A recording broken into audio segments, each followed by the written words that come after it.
everyone. I hope that you all will be all right.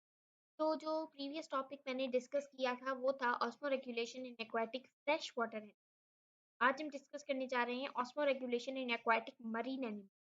ठीक है, marine animals और aquatic fresh water animals का distinguish मैंने आपको पहले ही बता दिया है, डिफरेंस मैंने आपको पहले ही बता दिया है। मरीन वाटर एनिमल्स वो होते हैं जिस वाटर में सॉल्ट की कंसेंट्रेशन ज़्यादा होती है और उसमें जो भी पाए जाने वाले ऑर्गेनिजम्स होते हैं उनको हम बोलते हैं मरीन ऑर्गेनिजम्स या एनिमल्स होते हैं, तो मरीन एनिमल्स। ठीक है, अब हम बात करते हैं मरीन बोनी फिशेस जिसका स्केलेटन किससे बना होता है, कार्टिलेजिस का बना होता है। ठीक है, मरीन बोनी फिशेस जो होती हैं उनका हमेशा जो इंटरनल एनवायरनमेंट होता है एक्सटर्नल एनवायरनमेंट के मुकाबले में हाइपोटोनिक होता है। ठीक है, और आप सब लोगों को ये मैंने बात पहली वीडियो में बताई थी कि पानी हमेशा हाइपो से लेकर हाइपर की तरफ जाता है। ठीक, तो मरीन बॉडीज का जो इंटरनल एनवायरनमेंट होता है वो क्या होता है, हाइपो होता है। तो इसी वजह से उनको पानी लॉस करने की ज़रूरत होती है और वो एनी हाउ करते हैं क्योंकि उनकी कंडीशन हाइपो होती है, तो पानी हमेशा हाइपो से हाइपर की तरफ जाता है। ठीक है, अगर ये कंटिन्यूसली वाटर को लॉस करेंगे तो एक कंडीशन ऐसी आएगी वो क्या हो जाएंगे, फ्लैसिड हो जाएंगे। तो इस कंडीशन को ओवरकम करने के लिए या इस कंडीशन से बचने के लिए ये क्या करनी इनको क्या करना होता है, वाटर को कंजर्व करना होता है। तो ये वाटर किस तरह से कंजर्व करते हैं, बाय कॉन्स्टेंटली ड्रिंकिंग वाटर, यानी कॉन्स्टेंटली वो वाटर को ड्रिंक करते रहते हैं ताकि उनका जो उनकी एक कंडीशन होती है जो फ्लैसिड हो जाए। तो इस तरह की कंडीशन के बचने के लिए ये क्या करते हैं, वाटर को कॉन्स्टेंटली ड्रिंक करते हैं। ठीक है, अगर वाटर आ रहा है तो उसका मतलब है उनमें जो भी सॉल्ट्स वगैरह हैं वो भी उनकी बॉडी में आ रहे हैं। तो इस कंडीशन से बचने के लिए यानी कि सॉल्ट्स ज़्यादा अगर आ गए और उनके नेसेसिटी नहीं है वो सॉल्ट्स, तो उनसे वो कैसे मतलब अपना गेट रिड करते हैं। ठीक है, यानी कि कैसे उनसे छुटकारा पाते हैं, तो उनके पास एक ऐसे स्पेशल एक्सक्रीटरी सेल्स होते हैं जो कि उनकी गिल्स में प्रेजेंट होते हैं। तो उससे वो क्या करते हैं, जो भी उनके पास जो सॉल्ट्स होते हैं जो उनके नेसेसरी नहीं होते उसको क्या कर देते हैं, वो एक्सक्रीट आउट कर देते हैं।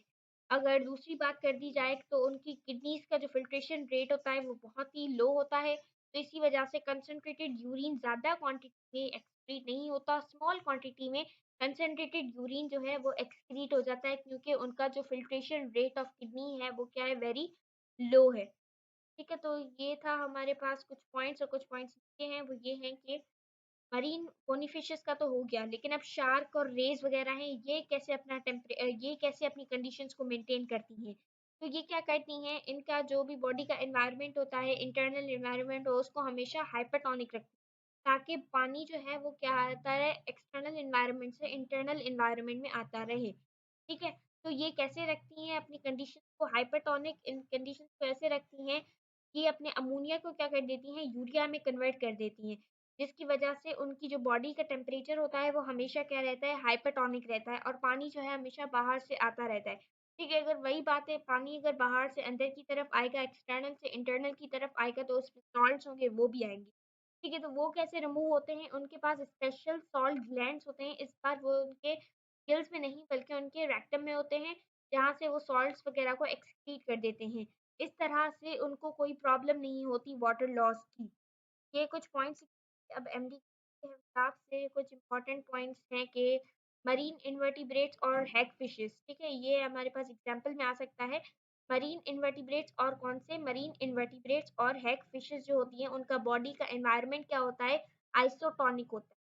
ठीक है, आइसोटोनिक होता है यानी कि उनका बैलेंस्ड होता है, यानी कि ना उनकी कंडीशन हाइपर होती है ना हाइपो होती है, उन दोनों के बीच में आइसो होती है। आइसो का मतलब है दोनों मतलब कंडीशन क्या है, बैलेंस। तो इसी वजह से उनको किसी भी ऑस्मो रेगुलेटरी मैकेनिज्म की कोई ज़रूरत नहीं होती। किसको ज़रूरत नहीं होती, मरीन इन्वर्टिब्रेट्स को, और उसके अलावा हैग फिशेस को, इनको ज़रूरत नहीं होती। ठीक है, ऐसे एनिमल्स को हम क्या बोलते हैं, ऑस्मो कॉन्फर्मर्स। ये एमसीक्यू आ सकता है कि ऐसे एनिमल्स को हम क्या बोलते हैं, ऑस्मो कॉन्फर्मर्स। आई होप आपको आज का लेक्चर समझ में आ गया होगा। Thank you so much for watching. अगर आपको कोई क्वेश्चन है तो आप कमेंट सेक्शन में मुझसे ज़रूर पूछ सकते हैं। एंड अगर अभी तक मेरे चैनल को सब्सक्राइब नहीं किया तो सब्सक्राइब कर लें, बेल आइकन को प्रेस कर लें। And thank you so much and अल्लाह हाफिज़।